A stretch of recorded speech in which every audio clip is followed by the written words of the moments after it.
સંધાન all Gujarat integrated classroom સેટેલાઇટના માધ્યમથી જોડતી કડી એટલે સંધાન। नमस्कार, मैं Sonal Patel Gujarat arts and commerce college Ahmedabad से हूँ और मेरे साथ है ज्योत्सनाबेन पटेल, ज्योत्सनाबेन गोस्वामी जो सरकारी कॉलेज गांधीनगर से हैं। आज हम दोनों पूर्व छायावादी कविता के बारे में चर्चा करेंगे। पूर्व छायावाद यानी भारतेंदु युग और द्विवेदी युग। पूर्व छायावादी कविता में मैं भारतेंदु युग के बारे में आपसे बताऊंगी। भारतेंदु युग की शुरुआत करने से पहले मैं आधुनिक युग की जो मुख्यतः आधुनिक युग के साहित्य के बारे में और आधुनिक युग के साहित्य को प्रभावित करने वाली परिस्थितियों की को छूना ज़रूर चाहूँगी। आधुनिक युग का साहित्य राजनीतिक, आर्थिक, नवजागरण इन सारी प्रवृत्तियों से प्रभावित होकर एक नए आदर्श की तरफ बढ़ा। तो राजनीतिक परिस्थिति में उस समय पूरे मुग़ल साम्राज्य को हराकर अंग्रेज़ों ने पूरी सत्ता स्थापित कर ली। अंग्रेज़ों ने सारी जो नीतियाँ यहाँ पे स्थापित की उसमें उसकी स्वार्थ साधन की प्रवृत्ति ज़्यादातर थी। तो उस वजह से जो पूरे भारत देश में चेतना जगी अंग्रेज़ों की कूटनीतियों की तरफ, वो राजनीतिक परिवेश है। आर्थिक ढांचा बदला। पहले हमारे यहाँ भारत में गांव तक सीमित था, गांव अपने आप में सीमित था। गांव की सारी ज़रूरतें गांव में ही ख़त्म हो जाती थी, पूरी हो जाती थी। जबकि अंग्रेज़ों की जो उत्पादन निधि और औद्योगिक क्रांति की वजह से गांव टूटने लगे। गांव की इस परिस्थिति की वजह से भी गांव अब देश से और दुनिया से जुड़ने लगे। प्रेस और जनमत आया, नवजागरण, यहाँ आर्य समाज, प्रार्थना समाज, रामकृष्ण मिशन, इन सब की वजह से एक नई चेतना जगी और आधुनिक साहित्य भक्तिकालीन और रीतिकालीन साहित्य से एकदम अलग तरह की प्रवृत्ति आधुनिक साहित्य में हमें देखने को मिलती है। तो आधुनिक साहित्य में सबसे पहले, आधुनिक हिंदी साहित्य में सबसे पहले आता है भारतेंदु युग। तो भारतेंदु युग जो हम देख सकते हैं पूर्व छायावाद युग सन 1857 से लेकर 1900 तक का समय भारतेंदु युग कहा गया। और भारतेंदु युग में इसे नवजागरण, पुनर्नवजागरण युग कहा गया। पुनर्नवजागरण युग क्यों? तो रीतिकालीन जो मानसिकता थी, शृंगारिकता और रीति परंपरा की मानसिकता, उससे कुछ अलग। रीतिकालीन केवल दरबारी कविता जो दरबार में सीमित रह गई थी, उससे कुछ नया, कुछ नए विषय, कुछ नई संवेदनाओं को लेकर आने वाली कविता, ऐसी भारतेंदु युग की कविता है। भारतेंदु इस युग के प्रमुख कवि, उन्नायक थे। छोटी सी आयु में और छोटे समय में, अपने छोटे से जीवन काल में उन्होंने साहित्य की तन मन और धन से सेवा की थी। जमींदार थे, लेकिन उन्होंने अपना सब कुछ साहित्य की सेवा के लिए लगा दिया था।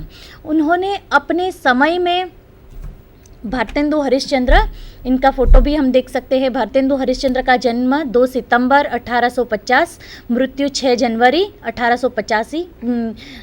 5 वर्ष की आयु में माता का स्वर्गवास और 10 वर्ष की आयु में पिता का देहांत हो गया था। ऐसे भारतेंदु हरिश्चंद्र ने अपने समय में लोगों को, साहित्य रसिकों को काव्य रचने के लिए एक दिशा दी थी।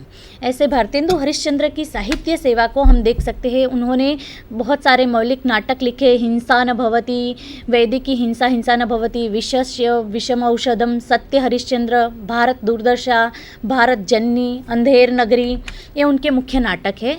उन्होंने अनुदित नाटकों की परंपरा भी शुरू की थी।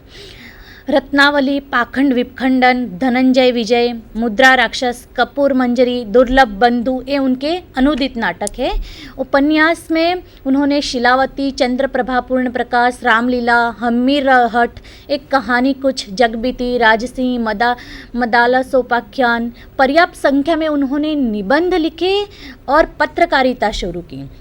तो इस तरह से भारतेंदु ने गद्य के अनेक क्षेत्रों में अपना प्रदान किया, लेकिन साथ में हम लोग उनके काव्य को भी देखना चाहेंगे। उनके काव्य ग्रंथ है भारतेंदु ग्रंथावली के 2 भागों में संकलित है। 70 से अधिक संख्या उनके काव्यों की है। भक्त सर्वस्व, प्रेम मालिका, कार्तिक स्नान, प्रेम सरोवर, प्रेम माधुरी, प्रेम प्रलाप, प्रेम तरंग, प्रेम फुलवारी, मधुमुकुल, सत्सई श्रृंगार आदि उनके काव्य के शीर्षक हैं। तो भारतेंदु ने खुद काव्य लिखे, खुद साहित्य की सेवा की, खुद साहित्य का सृजन किया और तत्कालीन कवियों को प्रोत्साहित किया। भारतेंदु युग की कविता किस तरह से ऋतुकालीन युग की कविता से अलग है, उसकी हम चर्चा करेंगे आज। ऋतुकालीन कविता जैसा कि हम जानते हैं तत्कालीन राज्याश्रय में पलती थी, तत्कालीन राजाओं की प्रशंसा में और श्रृंगार वर्णन से भरी हुई थी, रीति परंपरा से भरी हुई थी। ऐसी कविता से अलग ये भारतेंदु युग की कविता अपने विषय वैविध्य और विभिन्न संवेदनाओं से भरी हुई है। तो भारतेंदु युग की प्रमुख काव्य प्रवृत्तियाँ कौन सी है वो हम लोग देखेंगे। ऋतुकालीन मानसिकता से अलगाव, भारतीय नवजागरण का प्रभाव, राष्ट्रीय भावना का उद्घोष, सामाजिक समस्याओं पर ध्यान, भक्ति भावना, प्रेम और श्रृंगार का चित्रण, प्रकृति चित्रण, हास्य व्यंग्य, रीति निरूपण, समस्या पूर्ति, काव्यानुवाद और काव्य रूपों की विविधता, काव्य भाषा और ब्रज भाषा से खड़ी बोली की ओर, ये भारतेंदु युग की प्रमुख काव्य प्रवृत्तियाँ हैं। भारतेंदु युग की कविता ऋतुकाल की कविता से अलग है, ये उसकी सबसे पहली विशेषता है। ऋतुकालीन कविता अपने जो दरबारीपन, श्रृंगारिक और समाज की उपेक्षा उस कविता में देखी जाती है, जिससे अलग भारतेंदु युग की कविता में समाज केंद्र में आया, राष्ट्रीय भावना केंद्र में आई। ऋतुकालीन कविता में प्रताप और शिव आदि के प्रशंसा पूर्ण काव्य राष्ट्रीय कविता के रूप में मिलते हैं, लेकिन वो राष्ट्रीयता संकुचित थी, जबकि यहाँ पर जो राष्ट्रीयता है वो व्यापक है। यहाँ पर भारत देश की गुणगान करना, भारत देश की विवशता का चित्रण करना, भारत देश की आर्थिक परिस्थिति का चित्रण करना, सामाजिक दशाओं का चित्रण करना, देश की दुर्गति का चित्रण करना, अंग्रेज़ों के विद्रोह में लिखना या अंग्रेज़ों की अच्छी नीतियों की प्रशंसा करना, ये सारी चीज़ें हमें इस युग को ऋतुकालीन कविता से अलग करता है। तो यहाँ पर वैसे भाषा के स्तर पर तो ऋतुकालीन कविता भी ब्रज भाषा की थी और आधुनिक युग में भारतेंदु युग तक ब्रज भाषा में कविता लिखी जा रही थी। तो भाषा के स्तर पर एक ही कविता है, लेकिन विषय वैविध्य और संवेदनशीलता, इस दृष्टि से ऋतुकालीन कविता और भारतेंदु युग की कविता में अंतर है। उसके बाद दूसरी विशेषता है भारतीय नवजागरण का प्रभाव। जैसा कि हमने पहले ही बताया कि यहाँ पर भारतीय नवजागरण आया, आर्य समाज, प्रार्थना समाज और रामकृष्ण मिशन, इन सारे मिशनों और संस्थाओं के द्वारा भारत में एक नवजागरण की लहर उठी। जो रूढ़िग्रस्त समाज था वो व्यापक बना, नए धर्म की स्थापना हुई, धर्म के मायने बदले। इन सारी चीज़ों की वजह से यहाँ पर भारतेंदु युग में एक प्रभाव पड़ा, धर्म का रूप बदला, धर्म को देखने का नज़रिया बदला। तो ये प्रभाव भारतेंदु युग की कविता में देखा जाता है। भारतेंदु खुद कृष्ण भक्त थे, लेकिन उनकी कविता में कृष्ण भक्ति भी देखी जाती है और उसके बावजूद एक उदार ईश्वर भक्ति और सर्वधर्मों के प्रति समानता का भाव भी देखा जाता है, जो कि नया था। ऋतुकालीन कविता में ये नहीं है। कबीर की कविता में था, लेकिन कबीर से अलग भारतेंदु युग ने सर्वधर्म के प्रति जो ये समभाव दिखाया, ये एक नई दृष्टि की सोच और एक नए नवजागरण का ये प्रभाव था। इसके बाद राष्ट्रीय भावना, ऋतुकालीन कविता की जो राष्ट्रीय भावना संकुचित हमने देखा, उससे कुछ व्यापक यहाँ पर राष्ट्रीय भावना हमें देखने को मिलती है। भारतेंदु हरिश्चंद्र की राष्ट्रीय भावना, भारतेंदु हरिश्चंद्र ने जब देखा कि अंग्रेज़ों की कूटनीति की वजह से भारत देश दुर्दशा की तरफ जा रहा है, भारत देश का आर्थिक ढांचा टूट रहा है, भारत देश पर अंग्रेज़ों का शासन भारत देश को केवल लूटने के लिए है, तब उन्होंने अपने साहित्य के द्वारा, अपने प्रेस और जनमत के द्वारा लोगों को जगाने की कोशिश की। उन्होंने अंग्रेज़ों की कुछ नीतियों की प्रशंसा जरूर की, लेकिन उनकी जो ये लूट नीति और कूटनीति थी उसकी उन्होंने बराबर, उस समय के शायद ही कोई कवि ऐसा होगा जिसने इस तरह खुलकर विरोध किया होगा अंग्रेज़ों की कूटनीति का। जैसा कि हम देखते हैं भारतेंदु युग के प्रमुख कवि उस समय थे भारतेंदु हरिश्चंद्र, फिर बद्री नारायण चौधरी प्रेमघन, प्रताप नारायण मिश्र, ठाकुर जगन मोहन सिंह, अंबिका दत्त व्यास और राधा कृष्णदास। इन कवियों को कुल मिलाकर इन सारे कवियों की प्रमुख विशेषताएं क्या थी वो हम लोग देखेंगे, और उन कवियों की एक एक विशेषता को आगे आगे चलकर देखेंगे। जैसे राष्ट्रीय भावना की बात कर रहे थे हम लोग, तो राष्ट्रीय भावना में भारतेंदु ने और प्रताप नारायण मिश्र ने लिखा, हमारो उत्तम भारत देश। ये भारतेंदु की पंक्ति है जो भारत देश को फिर से जगाना चाहता था, जो सोया हुआ था रीतिकालीन श्रृंगारिकता में और अंग्रेज़ों के शासन में सोया हुआ था। तो ये भारतीय मानसिकता को जगाने के लिए ऐसी पंक्तियाँ उस समय प्रचलित थी। तो इसी तरह उसी युग का कवि है प्रेमघन। प्रेमघन लिखते हैं, धन्य भूमि भारत की सब रत्ननी की उपजावनी। ये ऐसी रचनाएं अपने आप को आत्मगौरव देने वाली थी। उस समय की सोई हुई जनता जो अपने आप को लघुता ग्रंथि में बंधी हुई पाती थी, तो उसको जगाने के लिए, उनको प्रोत्साहन देने के लिए ये सारे कवि इस तरह की गौरवपूर्ण गाथाएं और गौरवपूर्ण पंक्तियाँ लिखते थे। भारतेंदु ने खुद लिखा है, कई सारी ऐसी देशपरक रचनाएं लिखी, जैसे भारतेंदु की विजयिनी, विजय वैजयंती, प्रेमघन की आनंद अरुणोदय, प्रताप नारायण मिश्र की महापर्व, राधा कृष्णदास की भारत बारहमासा और विनय। ये सारी कविताएं तत्कालीन समय में राष्ट्रीयता को प्रदर्शित करने वाली, राष्ट्रीयता की भावना से भरी हुई ये कविताएं थी। भारतेंदु हरिश्चंद्र ने अंग्रेजों की शोषण नीति की कटु आलोचना की, और उस शोषण नीति को उन्होंने अपनी मुकरियों और अपने हास्य व्यंग्य गीतों में कूट कूट कर भरा और खुले आम उसका प्रचार किया, लोगों को जगाने का काम किया। उनकी एक काव्य रचना है, भीतर भीतर सब रस चूसे, हंसी हंसी के तन मन धन मूसे, जाहिर बातन में अति तेज, क्यों सखी सज्जन नहीं अंग्रेज। अब ये मुकरी उनकी हमें अमीर खुसरो की याद दिलाती है। अमीर खुसरो इसी तरह की मुकरियाँ लिखने में माहिर थे।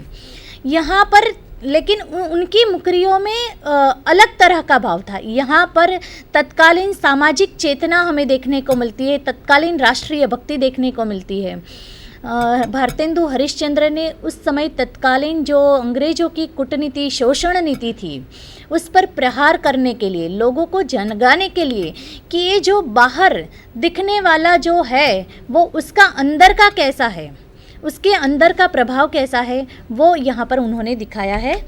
उसके बाद उनकी कूटनीति, अंग्रेज़ों की कूटनीति जग जाहिर है कि लड़ाओ और जीतो, दोनों को लड़ाओ और जीतो, शाम दाम दंड और भेद। तो ये भेद उनकी जो कूटनीति थी कि हिंदू मुसलमानों को लड़ाओ और अन्य एक धर्म को दूसरे धर्म से लड़ाओ और अपना राज करो। तो उनकी कूटनीति पर प्रहार करने के लिए भारतेंदु ने लिखा, शत्रु शत्रु लड़वाई, दूर रही लखिए तमाशा, प्रबल देखिए जाही ताही, मिल दीजिए आशा। तो ये अंग्रेज़ों की कूटनीति पर इससे क्रूर प्रहार उस समय शायद ही किसी ने किया होगा। अंग्रेज़ों की कूटनीति को उन्होंने अपनी काव्य रचनाओं में उघाड़ कर रख दिया, खोल कर रख दिया और लोगों को जगाने का काम किया। तो ये उनकी राष्ट्रीय भावना की। और तत्कालीन सारे कवि उस समय के सारे कवियों में ये भावना देखी जाती है और शायद ही ऐसा कोई कवि होगा जो राष्ट्रीय भावना की रचना उस समय नहीं लिखता होगा। तो ये बात हमें ऋतुकालीन कविता से अलग करती है। उसके बाद सामाजिक चेतना, नवजागरण का जो प्रभाव आया, उस प्रभाव की वजह से हमारे देश में जो अंधाधुंधी धर्म के नाम पर फैली हुई थी, छुआछूत हमने बहुत फैला के रखा हुआ था, तो उस छुआछूत और उस अंधाधुंधी और उसकी वजह से जो समाज में सारी गंदगी फैली हुई थी, उसको दूर करने के लिए भारतेंदु और उस समय के कवियों ने सामाजिक चेतना से भरी रचनाएं भी लिखने का काम किया था। जैसे बहुत हम देखते हैं, बहुत हमने फैलाए धर्म, बढ़ाया छुआछूत का कर्म। प्रताप नारायण मिश्र लिखते हैं, कौन करे जो नहीं कसकत, सुनी विपत्ति बाल विधवन की। यहाँ पर तत्कालीन स्त्रियों की स्थिति, बाल विधवाओं की स्थिति पर प्रकाश पड़ा है कि तत्कालीन बाल विधवा, फिर दूसरा ब्याह तो हो ही नहीं सकता। तो ये उन विधवाओं का, उन स्त्रियों का कसकना उस समय के कवियों को छू गया और उन कवियों ने ऐसे लोगों की संवेदनाओं पर काव्य लिखा। तो ये नई बात थी उस समय कि ऐसे विषयों को काव्य रचना के लिए चुनना। तो ये सामाजिक चेतना हमें तत्कालीन युग के कवियों में देखी जाती है। उसके बाद स्वदेशी वस्तुओं का आग्रह, ये गांधी जी ने भी किया था, स्वदेशी सत्याग्रह का आग्रह, और यहाँ भारतेंदु ने भी स्वदेशी वस्तुओं का आग्रह। उन्होंने देखा कि ये अंग्रेजों की जो नीति है वो तो हमारे देश के आर्थिक ढांचे को नुकसान पहुंचाने वाली है। हमारे जो गांवों के और शहरों के जो उद्योग थे, गृह उद्योग थे और सारे जो उद्योग थे, उसको तोड़ने वाली है। औद्योगिक क्रांति की वजह से इंग्लैंड में और अंग्रेज़ों के यहाँ जो उत्पादन हुआ, उसकी खपत के लिए उन्होंने जो यहाँ पर यातायात शुरू किया, यहाँ पर जो उसके आयात हुई उन सारे माल की, और यहाँ पर हमारे देश के उद्योग और गृह उद्योग टूटने लगे। तो इस वजह से